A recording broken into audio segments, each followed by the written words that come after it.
నమస్తే welcome to Andhraprabha నేను విద్య. పహల్గాం ఉగ్రవాద దాడి ఘటనకు ప్రతీకారంగా పాక్ ప్రేరేపిత ఉగ్రవాదులపై భారత్ ఆపరేషన్ సింధూర్ చేపట్టింది. భారత్ కొట్టిన చావు దెబ్బతో పాకిస్తాన్ దిమ్మ తిరిగి బొమ్మ కనపడింది. అయితే మీరేమన్నా అంచనా వేయగలరా? భారత్ కొట్టిన ఒక్క దెబ్బకే పాక్ ఎయిర్ ఫోర్స్ పరిస్థితి ఎలా ఉందో? ఎంత నష్టం జరుగుంటుంది? 1 బిలియన్ లేదా 2 బిలియన్లు? కాదు, ఓ 5 బిలియన్లు ఉంటుందా? ఏమాత్రం నష్టం జరిగి ఉంటుంది అనుకుంటున్నారు? అయితే తెలుసుకోవాలంటే ఈ స్టోరీ చూడాల్సిందే.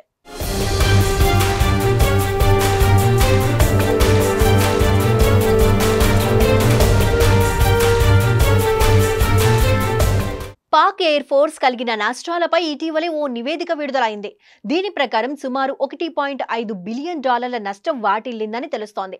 అయితే ఇంకా లోతుగా గణాంకాలను పరిశీలిస్తే ఇప్పుడు చెబుతున్నది చాలా తక్కువని, పాక్ అంతకంటే ఎక్కువగా నష్టం వాటిల్లిందని తెలుస్తోంది. అసలు ఆ నష్టాలు ఏంటనే దానిపై మనం కూడా ఓ లుక్కేసేద్దాం. ఇందులో first F-16 block 52D fighter జెట్లు 4 ధ్వంసమయ్యాయి. అంటే మొత్తం $350 మిలియన్ నష్టం. భారత్ సైన్యం కొట్టిన దెబ్బకు సెర్గోడా ఎయిర్ బేస్ దగ్గర ఈ జెట్లు తలకిందులయ్యాయి. తర్వాత మిరేజ్ 3S/5 ఫైటర్ జెట్లు 2 దెబ్బతినగా $30 మిలియన్ నష్టం. ఇంకొకటి IL-78 రీఫ్యూలింగ్ ట్యాంకర్ 1 దెబ్బతినగా దీని నష్టం $35 మిలియన్. తరువాత China మేడెడ్ CM-400 AKG missiles 2, వీటికో $3.2 million.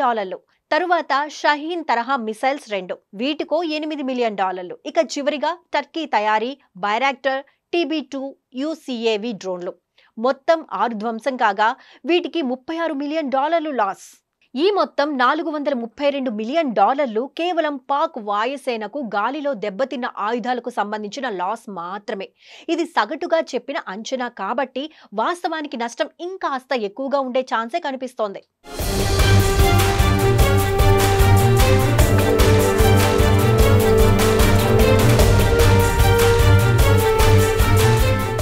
ఇప్పుడు నేల మీద ఉండి నాశనమైనవి చూద్దాం. ఇందులో ఫస్ట్ F-16 యుద్ధ విమానాలు 4, అంటే $350 మిలియన్ లాస్. ఇవి జాకోబాబాద్ ఎయిర్ బేస్ వద్ద బ్రహ్మోస్ మిసైళ్ల దాడిలో ధ్వంసమయ్యాయి. ఆ తరువాత SA-2000 AEW అండ్ C విమానం నాశనం కాగా దీని ఖర్చు $93 మిలియన్. ఇక $40 మిలియన్ విలువైన C-130H హెర్క్యులిస్ 1, $200 మిలియన్ విలువైన HQ-9 SAM, $10 మిలియన్ విలువైన మొబైల్ కమాండర్ సెంటర్లు 2 ధ్వంసమయ్యాయి. సో మొత్తంగా నేల మీద జరిగిన నష్టాలు సుమారు $693 మిలియన్. నేల మరియు గాలిలో పాక్ ఎయిర్ ఫోర్స్ కు జరిగిన నష్టం $1.15 బిలియన్ అని అంచనా.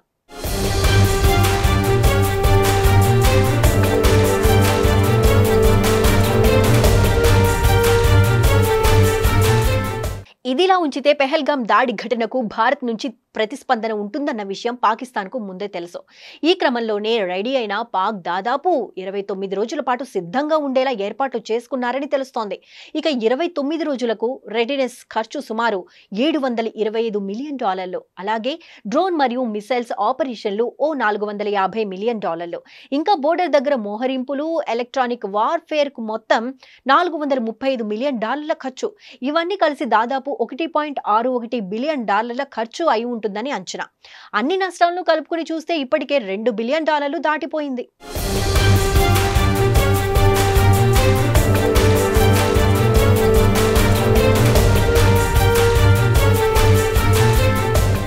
అలాగే దెబ్బతిన్న ఎయిర్ బేస్ల మరమ్మతుల కోసం కనీసం $380 మిలియన్ ఖర్చు అవుతుందని తెలుస్తోంది. ఇన్ఫ్రాస్ట్రక్చర్ మరమ్మతులు, సమీకరణలకు సుమారు $380 మిలియన్ల ఖర్చు. సో ఇవన్నీ కలిపితే మొత్తం పాక్ ఏరియా ఫోర్స్ కు నష్టం సుమారు $5.129 బిలియన్లు అవుతుందని తెలుస్తోంది. అలా అని ఇప్పుడు అయిపోలేదు ఈ లెక్క, ఇంకా ఉంది. చైనా నుంచి కొత్తగా J-35 ఫైటర్ జెట్లు రానున్నాయట.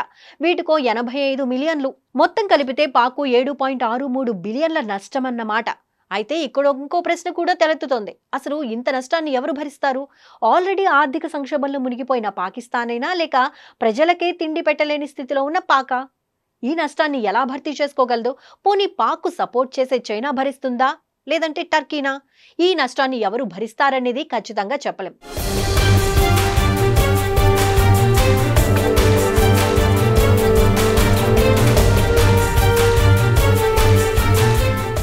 బట్టి పాకిస్తాన్ ఎయిర్ ఫోర్స్ భవిష్యత్తు అగమ్య గోచరమే. ఇక ఉన్న నేవీ అంతంత మాత్రమే. ఆ తర్వాత ఆర్మీ దీన్ని సులభంగా అడ్డుకునే అవకాశం ఉంది. వీటన్నింటిని చూస్తే ఏ దేశంలోనైనా పోరాడాల్సి వస్తే పాక్ దగ్గర ఎలాంటి శక్తి సామర్థ్యాలు లేవు. సో దీన్ని బట్టి పాకిస్తాన్ ఎయిర్ ఫోర్స్ భవిష్యత్తు అగమ్య గోచరమే. ఇక ఉన్న నేవీ అంతంత మాత్రమే. ఆ తరువాత ఆర్మీ దీన్ని సులభంగా అడ్డుకునే అవకాశం ఉంది. వీటన్నింటిని చూస్తే ఏ దేశంతోనైనా పోరాడాల్సి వస్తే పాక్ దగ్గర ఎలాంటి శక్తి సామర్థ్యాలు లేవు.